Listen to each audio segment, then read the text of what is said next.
everybody, welcome, and thank you so much for joining us. Just to set the stage here a little bit, this is a follow-up to some research that we presented last year that we fielded, I think in third quarter of last year. And actually, let me go to my slide here where we did a survey of 1,000 retirees. They didn't have to be 65 plus, although many were. And we presented information on that population and how they felt about their retirement, their finances, healthcare, a number of different topics that you'll see us touch on today as well. And we presented that as a whole, what we found. This is a follow-up where we did a statistical segmentation of that data to identify distinct segments within the retiree population. And that's what we're going to talk about today. We're going to talk about the 4 different segments that we found and how they differ on some of those topic areas that we touched on in our survey. I should give you a little bit of background. If you don't know who Zeldis Research is, we are a full service market research firm, and we specialize in insurance and financial services. So for many of our clients, whether they're financial services providers, investment companies, or on the other side, health insurance, seniors and retirees are a really important segment of their target client, right? So tends to be important. It's a big group, as we all know, and it's growing. So we wanted to provide some information here. So just to go over what I'm showing here. As I mentioned, we did 1,000. We did this. Oh, it was May, so it was actually second quarter of last year. And we are going to focus in on the segmentation we created. I think we did a K-means analysis in case anybody cares about that to determine the segments. And we're going to introduce you to our 4 different segments via their personas, and then we'll walk you through kind of some of the differences on those key segments from some of the topics that we talked about. So let's introduce you to the segments that we found in our data. And as you probably know, if you've worked with segmentations, we were looking at some potential different solutions. The goal is to find sort of distinct groups that are different from each other in meaningful ways.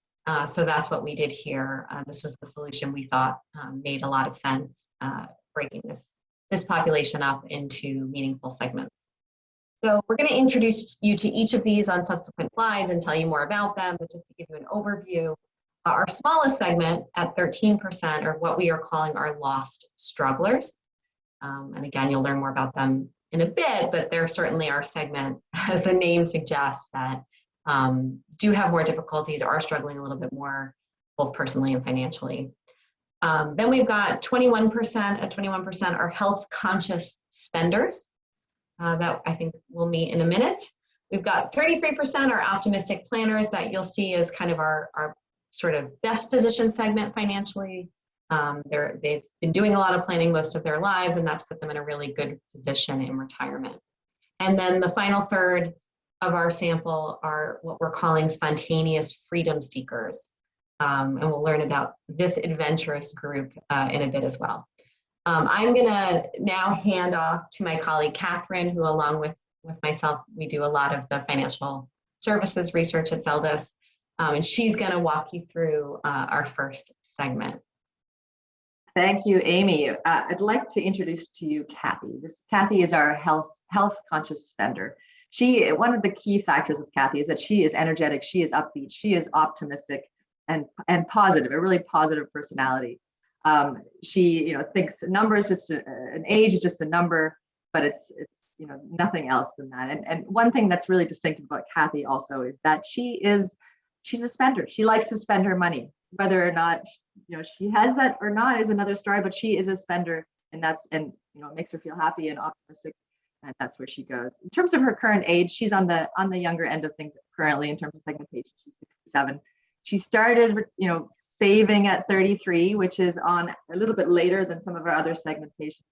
Her retirement age was 59.9 years to be specific, which is a little on the younger side, but you'll see that they all tend to be in around the same band.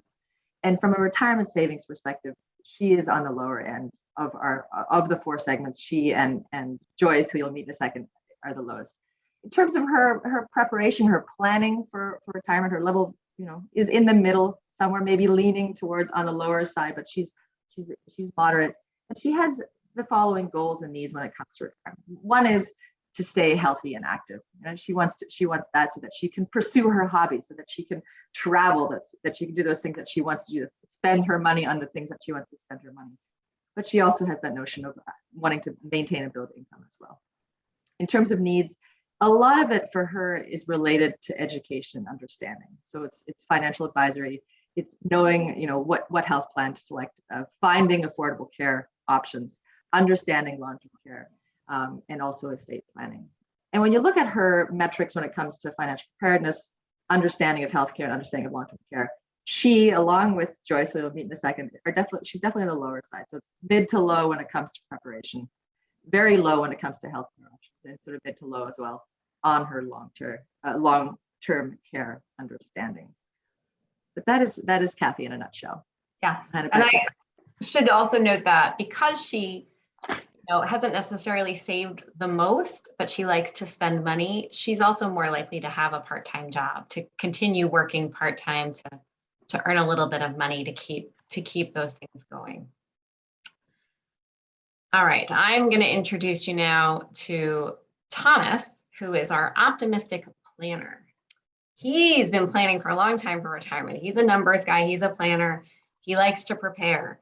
He's always taken ownership of his finances. He's, not necessarily a complete do-it-yourselfer, but definitely wants to control those numbers and wants to know what's going on. So he doesn't just hand things over to someone else.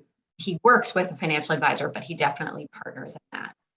He and his wife have set aside inheritance funds for their children. So they've got some legacy planning there. They know that what they've saved is going to meet and exceed the needs they're going to have in retirement. He also tries to keep his mind and body sharp. He golfs regularly. He volunteers. He likes to give back. He is 72, so he's definitely a little bit older than Kathy and some of our other segments. He started saving on the younger side. I think actually the youngest of any of, started saving the earliest of any of our segments. But retired before 65, retired just around 61, and has, of all of our segments, the most in retirement savings on average, with $1 million. He tends to be the most educated, have had the highest income when he was working, which feeds into kind of some of these things. He's more conservative, he's analytical. He has the highest level of retirement planning of all our 4 segments. He wants to maintain his wealth and his lifestyle, protect his family, stay healthy, which is a pretty common thing, and enjoy himself, enjoy his leisure time. He likes, his needs when it comes to his finances are wealth management, tax and estate planning, making sure from a healthcare perspective that he's covered for travel internationally and nationally, and making sure he's educated on things like long-term care. He, as you can see, is on the high end of all of our measures: financial preparedness, understanding of healthcare, and understanding of long-term care. And you'll see as we go through the deck, those are the 3 kind of areas that we're going to talk about. And then I will let Catherine talk about Joyce. So this is Joyce. So Joyce is interesting in that she is feeling a little lost. She's been retired for about 10 years, but she hasn't really figured out who she is as a retiree. So she feels, she misses her work life and what that meant. She was identified very much with her work. She has health issues, which really impacts her ability to stay active on a day-to-day basis. And it builds a level of stress that you'll sort of see in a lot of her metrics, that she's pessimistic, she's anxious, she's not sure what to expect. She faces financial hardship, has little discretionary income, and is much less engaged when it comes to retirement planning. And she really does worry about how is she going to support herself throughout retirement. She's currently supporting a parent, and it really wears down on her. And she really has sort of an undertone of pessimism about the future and what that might mean. And that might mean that she has to go back to part-time work to be able to support herself. So those are themes that you'll definitely hear and see as we go through the different areas. She's, like I said, she's been retired for about 10 years. She's 70 now, had been retired at 60 and a half. She started, a little earlier than our friend Kathy, who we just met, but not as early as Thomas, and has the lowest amount of retirement savings, which is really definitely feeding into her concerns. She, from a planning perspective, is on the low end of things. She's the lowest of the 4 segments that we have. Her goals are really around building income and savings. Money is weighing heavy on her. She's really concerned about outliving her retirement savings. She wants to spend time with her family, and which you'll see with many of the segments. And the last bullet under goals really is interesting because it's finding purpose and really helping her understand who she is as a retiree. She struggles without having work to help her define who she is. In terms of needs, financial advisory, emotional support is a very unique one for Joyce because of her anxiety about the future, affordable healthcare options, and long-term care education. So education, much like it was the case with Kathy. In terms of the metrics that we measured, the financial preparedness for retirement, understanding healthcare options, and understanding long-term care, she, not surprisingly, is definitely on the low end, sort of the opposite of what we saw with Thomas. Yeah, and just I know it's just like a note on here, but from demographically, Joyce is the most likely to be a person of color. She's also the most likely to be single, most likely divorced, but just generally less likely to be married than the other segments, meaning she doesn't have a second source of income that she's relied on leading up into retirement. Let's meet our last segment, Scott. Scott is our spontaneous freedom seeker. He loves the freedom of retirement. He has, some financial, so he hasn't planned as much maybe as our friend Thomas, but he's never going back to work because he loves it. He's just living his life, his best life in retirement. He realizes he probably should have started saving earlier, but he's not a worrier. He's not anxious. Life's too short. He'd rather focus on, the fun things he has to do than strategize about how to grow his nest egg. He does not want to get bogged down in the details. One of the most distinct elements of Scott is he wants to hand it all over to someone else, hand all of it over, whether it's financial planning, whether it's what, Medicare plan to get. He doesn't want to do it himself. He doesn't want to think about it. He doesn't want to worry about it. He wants someone else to do that for him. He is a little bit older than our other groups. He started saving a little bit later, the latest of any of our groups. Though he had compared to Joyce, had a higher income, so he actually has more retirement savings. He's in between Joyce and Kathy and Thomas in terms of savings. But really, he's relaxed, he's fun-loving, he doesn't want to deal with it. He's also likely to be single. He's adventurous. He did, he has done some things. He has some products. He has things in place. He has saved. So he's not kind of over where Thomas is, but he also, isn't on the far low end. But really his goals in retirement are to enjoy himself, be fit, active, independent. He needs financial management, really a lot of hands-on financial management, concierge level service. He also, one of his priorities, which we'll see later, is he's really focused on prescription coverage when it comes to different health plans, Medicare plans. And he needs long-term care education. He doesn't really understand it or know much about it. So you can see he's on, the higher side of the middle when it comes to financial preparedness. He's pretty savvy when it comes to understanding his health plans, kind of below the middle when it comes to long-term care. So I'm now going to hand it back over to Catherine to talk about kind of the general retirement attitudes and some of the financial pieces. So we looked at what does retirement mean to these people? What are their, how they feel about it? What are their concerns? So let's start out with the meaning of retirement. And I'll start out with the lost strugglers in this case, because she really stands out as you might expect as having the most negative viewpoint in retirement. When it comes to looking at, how can I supplement my income in retirement? How can I maintain interaction with other people is really a concern in terms of being concerned that she's going to be bored or disconnected in retirement as she goes through retirement.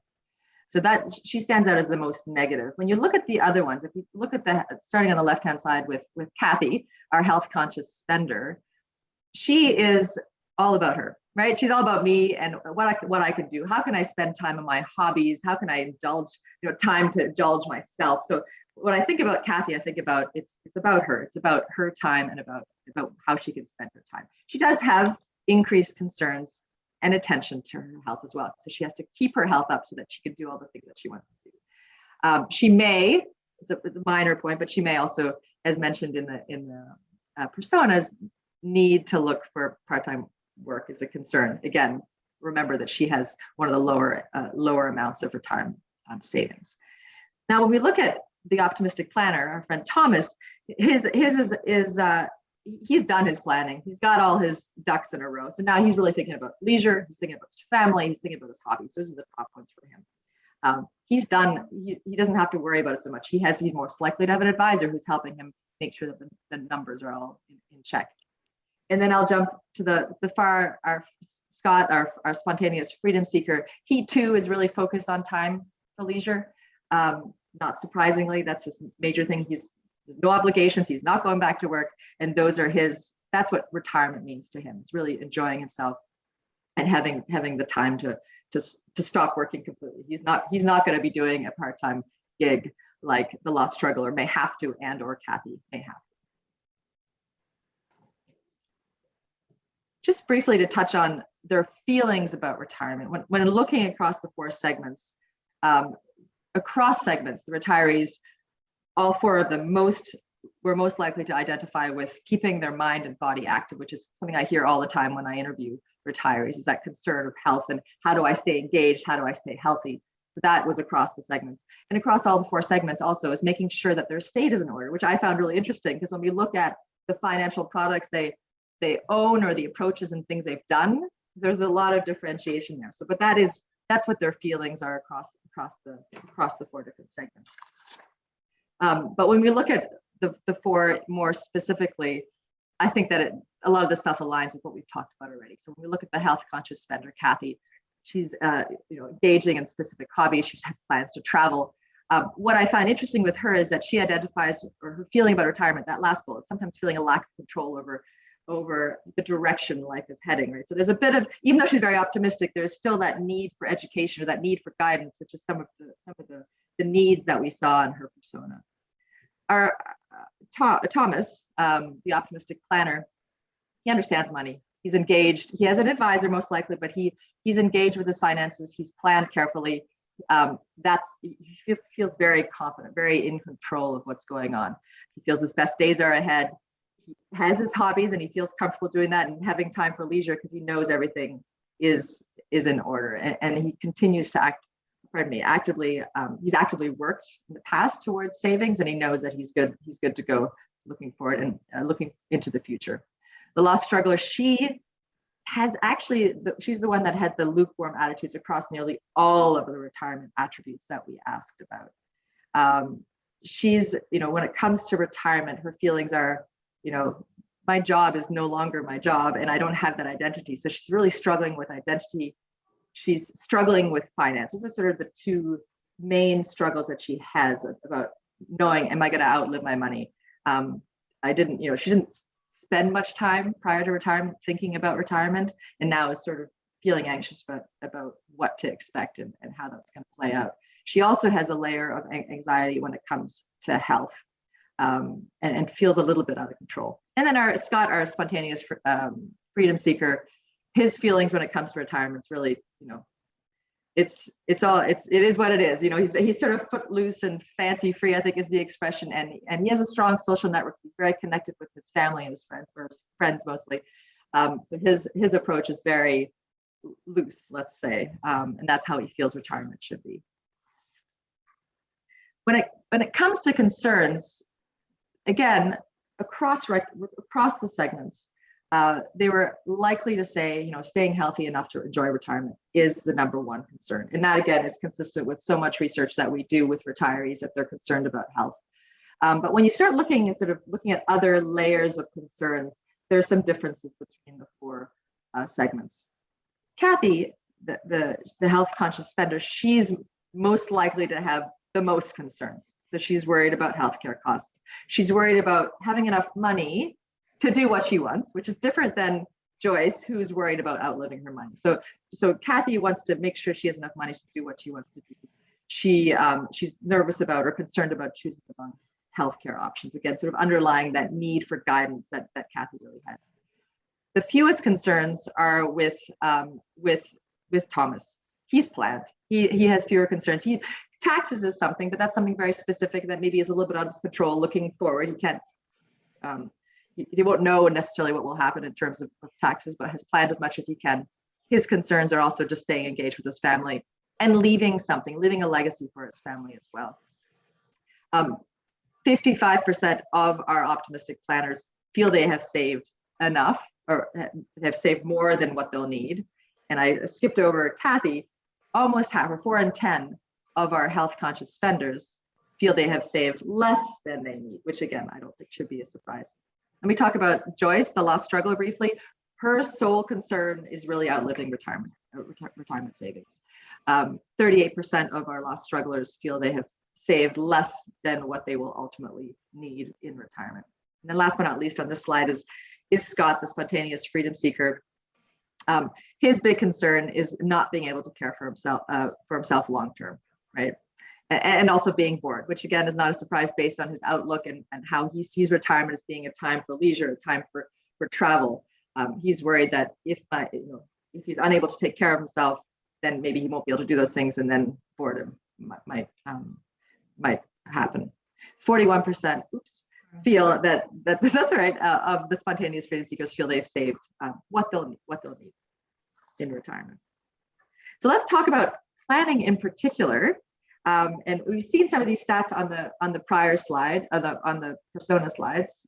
Just one down from this one, I think it is our four segments and the age they saved in retirement, age of retirement, and retirement savings, as well as how much they had as household income at retirement and the levels of debt they have now. What I'll point out here really is that our optimistic planners, not surprisingly, are best positioned financially for retirement. They have, they've confidence in their planning, but they also have confidence in the numbers here. If you look at how much retirement savings Thomas has in comparison, especially to the health conscious spender Kathy and the lost struggle of Joyce, he almost has double in terms of the amount of retirement savings. So that obviously, with that level of savings comes confidence. What's interesting though, on this slide that I want to point out is that last column in terms of having no significant debt. And that again is something that we consistently hear when talking to retirees is he is 62% of the optimistic planners have no significant debt. No mortgages, maybe no credit card, auto loans, etc. And that obviously lends to his levels of confidence as well in terms of what he expects in retirement. That's in contrast to the health conscious spender and to the lost struggler, who are considerably less likely to have no debt or more likely to have debt.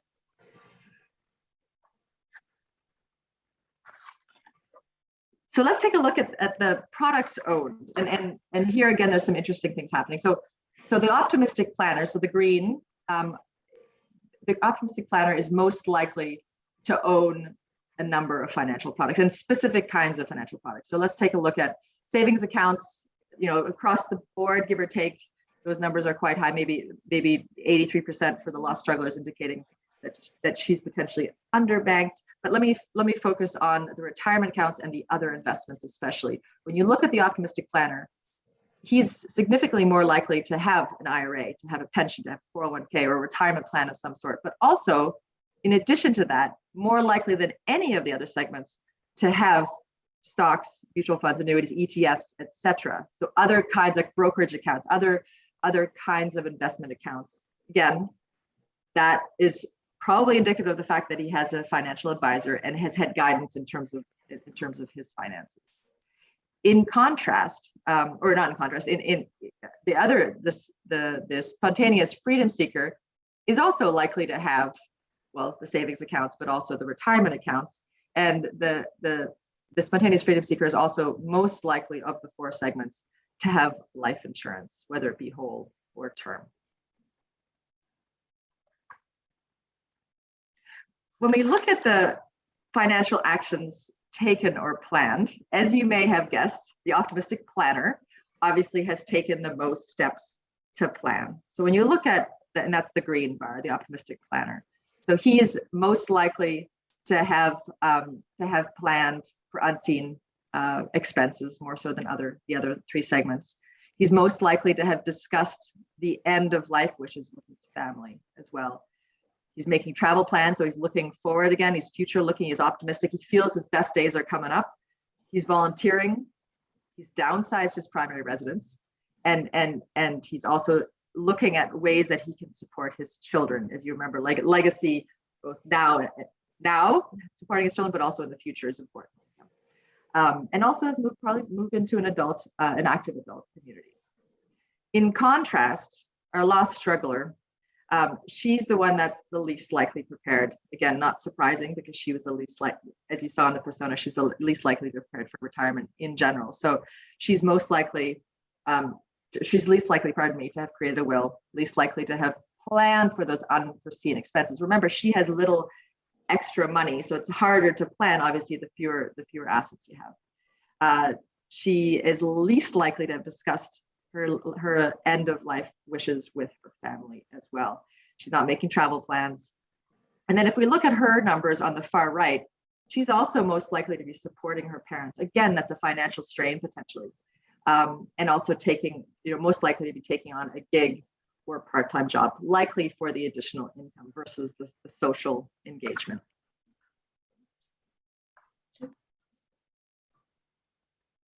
And then from a financial focus perspective, there are a few things that are interesting on this slide here.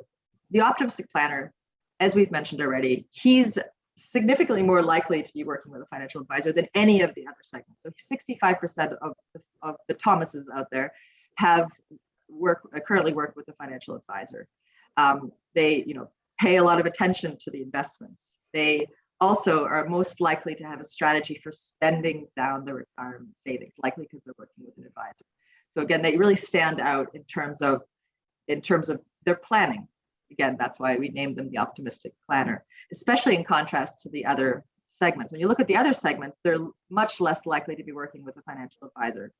And one other interesting point, or two interesting points here that I'd like to point out, is if we look at Scott, our spontaneous freedom seeker, a number that really stands out for him is the strategy. Remember that he's sort of footloose and fancy free. He's doing it, sort of flying by the seat of his pants a little bit. He doesn't necessarily have strategy for spending his retirement savings. However, what's interesting with him, if you look at the last row in terms of the rate at which he is spending his money. So he's 8% of the Scots, the spontaneous freedom seekers, are likely to feel they're spending it too fast. Most of them are spending it slower or as expected. And the reason I want to point that out is because that's in contrast to our lost struggler and to the health conscious spenders, who are both much more likely to be spending retirement savings faster than expected than optimistic planners and the spontaneous freedom seekers. So really those two numbers sort of, when you look at how fast they're spending their money, it aligns with either attitudes, like with Kathy, the health conscious spender, she's spending it on stuff that she wants to spend it on, but seems to be less concerned, whereas lost struggler, she's worried about outliving her retirement savings and is spending it down faster than she expected. Yeah, and I just want to add to that our spontaneous freedom seekers, Scott, it's kind of a contrast that he doesn't want to have a strategy. He doesn't want to think about it. He doesn't want to think about money or do the planning. He saved. He has a decent amount of money, especially compared to our two segments that are more struggling financially. But he's not highly likely to work with a financial advisor. Only about a third of our spontaneous freedom seekers actually are working with a financial advisor. So I would just say, from an opportunity perspective, the Scots of the world, have some money, need the help, don't want to do it themselves, but maybe are kind of underserved from advisory services and could really be a great target for that. And I am going to take us into the discussion around Medicare. So again, I know some of you in the presentation are from more financial services firms, some of you might be from health firms. Somebody just, okay, somebody had an issue viewing, but hopefully our host is giving them some instruction in the chat. So in terms of Medicare, you see on the first column of numbers here on the left, that interestingly, our health conscious spenders are least likely, only 52% have Medicare. And if you remember way back when we showed the profile, they're the youngest, right? They're the youngest group currently. They retired the earliest. So many of them are not even 65. So whereas our optimistic planners and our spontaneous freedom seekers are much more likely to currently be in Medicare. But remember, our sample is 55 plus, so there are plenty of people who are not Medicare eligible in our sample. In terms of those who do, so among those who have Medicare, you see on the 3 columns on the right, the type of Medicare they're most likely to have.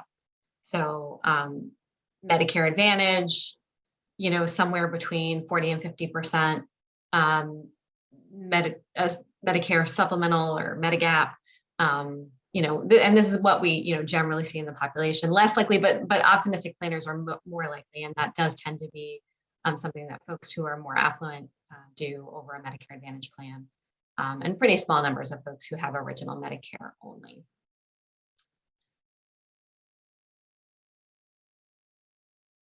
Oops. I forgot I had animation. Okay, so we gave everybody a Medicare quiz, right? We asked them some questions to see what their Medicare knowledge is. And you can see here that the percents we're showing the percent that got the questions wrong. So a lot of people got them right, particularly our health conscious spenders, our optimistic planners, and our spontaneous freedom seekers. But our lost strugglers really don't, they have the least understanding. They're the most misinformed when it comes to Medicare. They don't always understand that, they should have included Medicare costs when they were planning for retirement, not surprisingly, because they're the lowest plan or level of planning coming into retirement. So they're the most likely to think that the cost can't change once you're in Medicare. So there's definitely some misconceptions and some potential for education for that population. And it's important to them because they have to control their costs, and they're the most sensitive to the costs. Some other similar, we asked folks to identify what Part A, Part B, C, and D within Medicare are. And, for the most part, there's some confusion. It's not surprised. This is the percent that got it wrong is actually quite high across the board. But again, lost strugglers are the least likely to correctly identify the parts of Medicare. It's interesting how high the incorrect answers are here when trying to identify them.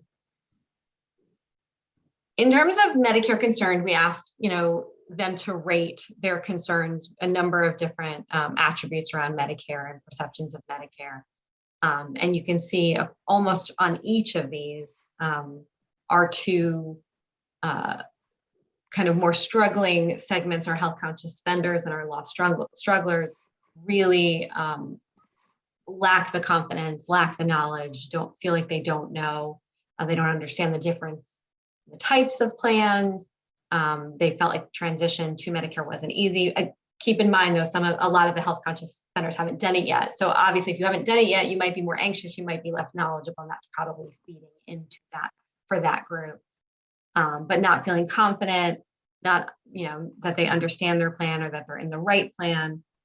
There's a lot of stress and anxiety about not knowing when it comes to Medicare among those 2 groups. Our optimistic planners and our spontaneous freedom seekers definitely feel more comfortable and more educated. In terms of Medicare shopping, first of all, in the bottom left here, we ask people when they started looking into it, right? These are those who have done it, who have become Medicare eligible. And they did not start early, right? They start when they need it. They start in the year leading up to when they're going to need Medicare or when they actually need to enroll. They use Medicare.gov most often, along with information from health insurance carriers and from brokers. And those things don't really vary across our different segments. That's pretty consistent. So our optimistic planners are more likely to do the research, to shop around, to look at all different plans, very consistent with sort of that personality we saw from Thomas. He's a planner, he likes the numbers, he wants to know, research, do, everything behind it. And that is true here. Whereas the opposite are spontaneous freedom seekers, just pick a plan. They're not doing much research, they're not getting a bunch of numbers, they're just picking something. In terms of switching, law strugglers report that they're most likely going to switch in the next Medicare plan. That may be because they're constantly looking for the best options, the lowest cost, different benefits, supplemental benefits. They have health issues, as we know. Joyce has more health issues than the other segments, so it's something that they may be more likely not happy with their plan and looking for something different. In terms of what they're looking for, like what's driving which plan they select eventually, this differs a little bit from segment to segment. I mean, some things, coverage and premium are towards the top for everybody, but you can see differences even within that. So for example, when you look at those top two, right, for law strugglers where cost is a big issue, premium's the highest and coverage is less important, right? I can't spend money, maybe I need a zero premium plan. So they're have a different priority there. Our optimistic planners are more likely to say that they need nationwide or international coverage. They're traveling, they're out and about, and they need to be covered wherever they go as well. And they're also more likely to be focused on the reputation of the company, their researchers, their shoppers, and previous experience with the company. Law strugglers, in addition to what we talked about in terms of the premium being important, they want to make sure there's no pre-authorizations, and they want to make sure their doctor's in the plan. Again, they have existing health issues, so those things are important to them. And our spontaneous freedom seekers, interestingly, I mentioned where they are, you can see on that third item there, they are much more likely to be concerned compared to the other segments about having prescriptions covered. And the last kind of area of the questionnaire that we want to talk about is long-term care. Obviously, this is something that's becoming important. It's becoming more important. There's more familiarity. There's more knowledge about it. There's more options out there for long-term care solutions.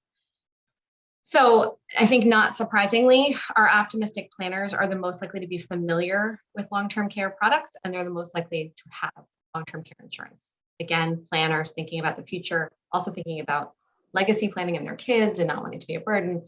So they're definitely significantly more likely to own and to be familiar with it. Health conscious spenders are more likely to be either somewhat or extremely familiar with long-term care, but they are the least likely to own long-term care. This may come back to, Catherine was talking about kind of worrying about themselves and thinking in the moment and enjoying life and being positive and optimistic, and perhaps they're not thinking about that or don't want to, but we'll look at that because we're going to look at some of the reasons behind why they do or don't consider long-term care.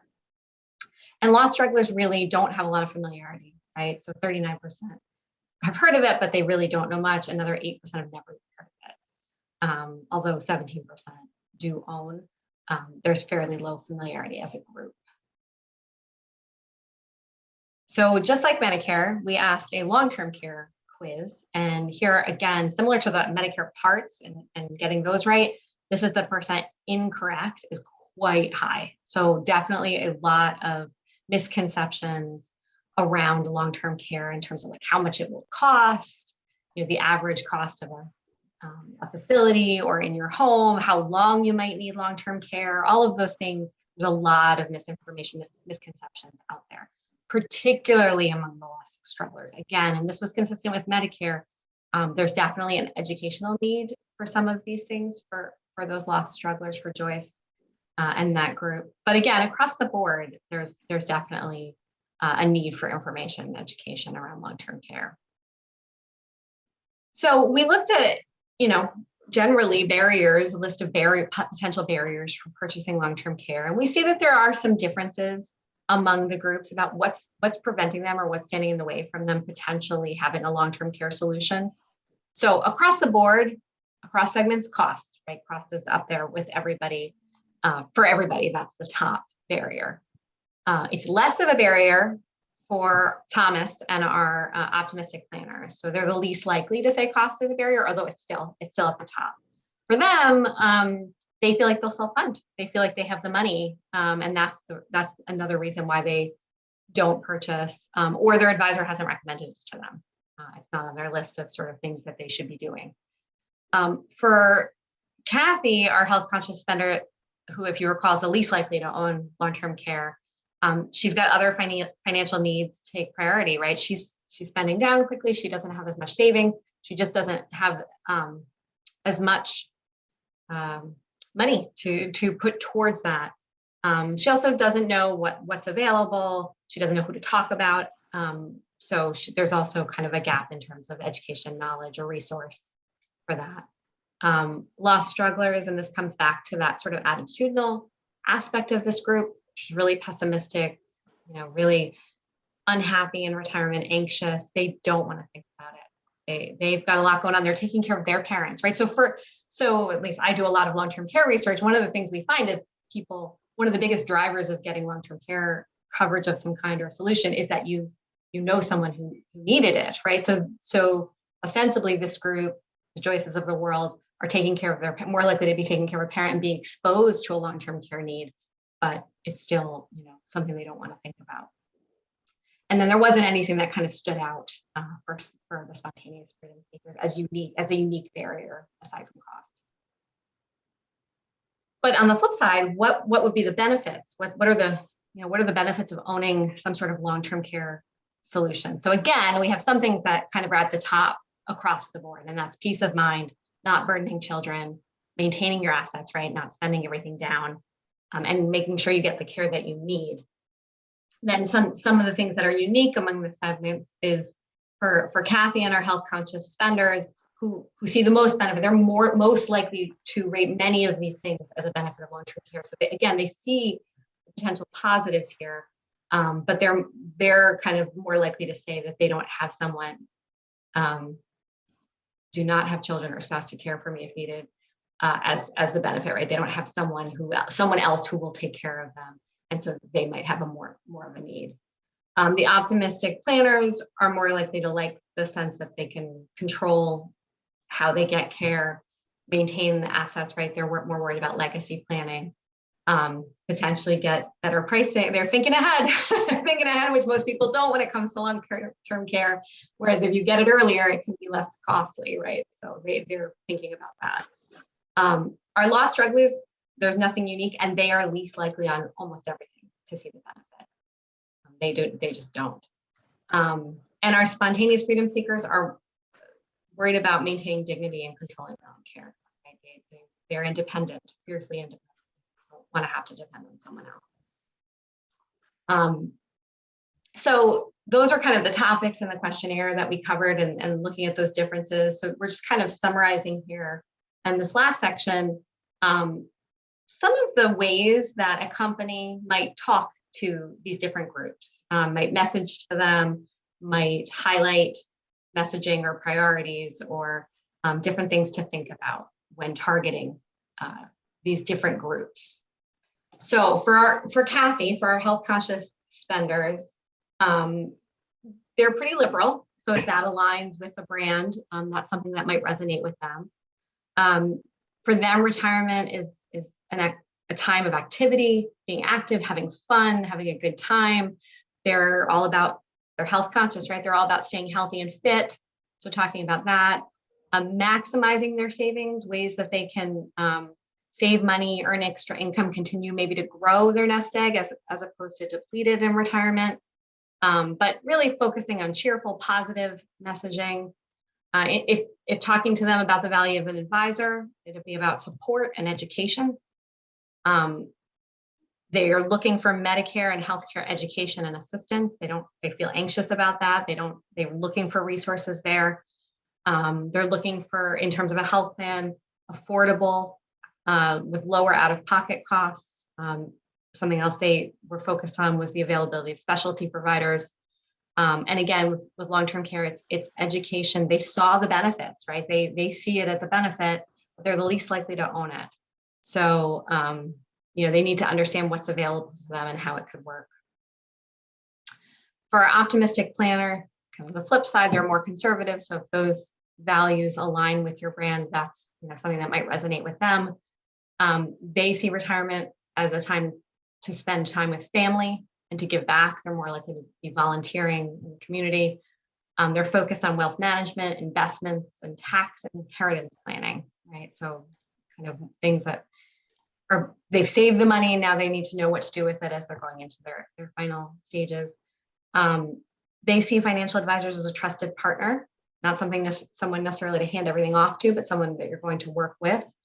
They're all about the analytical side, the research side, facts and figures and numbers. They care about a strong brand reputation, so that's going to resonate with them.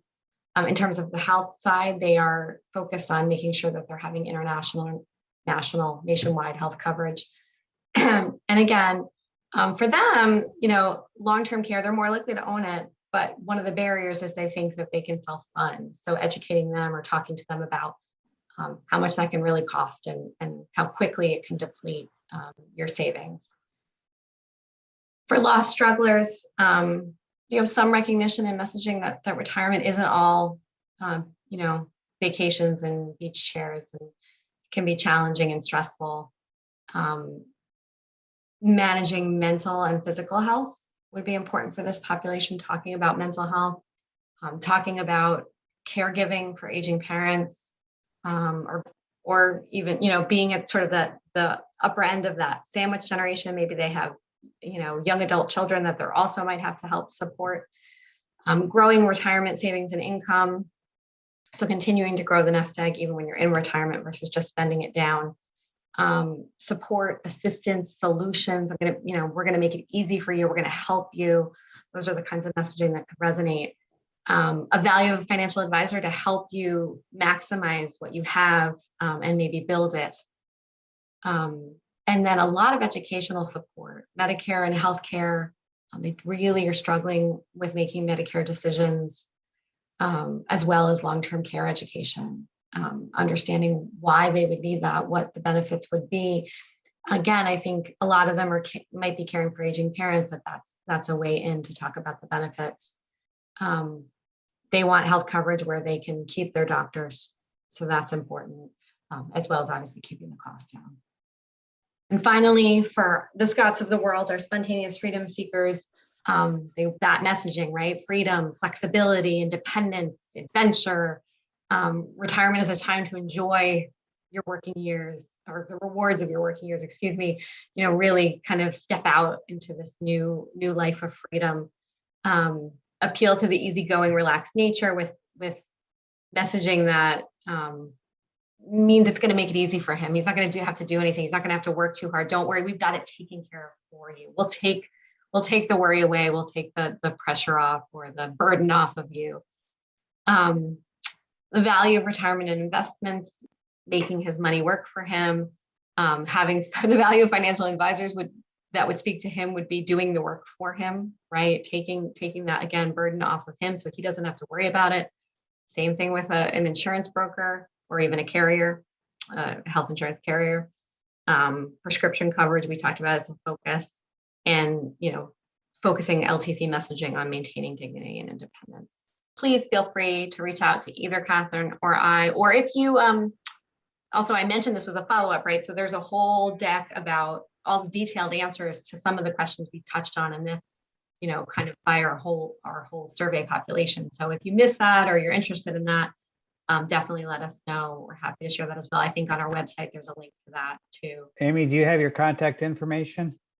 Not Okay. on here. Okay, sorry.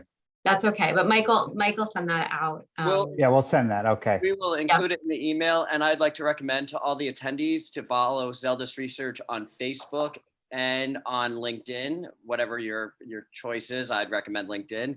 We will be posting everything there as well, and you'll get updates on all future webinars and thought leadership studies that go on. And folks should feel free to connect to either of us on LinkedIn as well. We would love to connect with you there. We do have some, plug away. I don't know everybody who's in here and that everything will apply to everyone, but I'm just going to do a little plug for some of the upcoming work that we've done internally, kind of our own proprietary thought leadership stuff. We are doing a study. On the flip side of this one, we're doing a study around Generation Z and young millennials with a focus on financial services and how they've sort of disrupted the financial services world and fintech. So that's something that's coming up. We're going to be doing qual and quant with that group. We also have a follow-up to our behavioral health, telehealth for behavioral health. We had done some work on that last year, and we're doing a follow-up on whether teletherapy has opened up access for folks, and if people are kind of finding that as their initial approach into mental health services.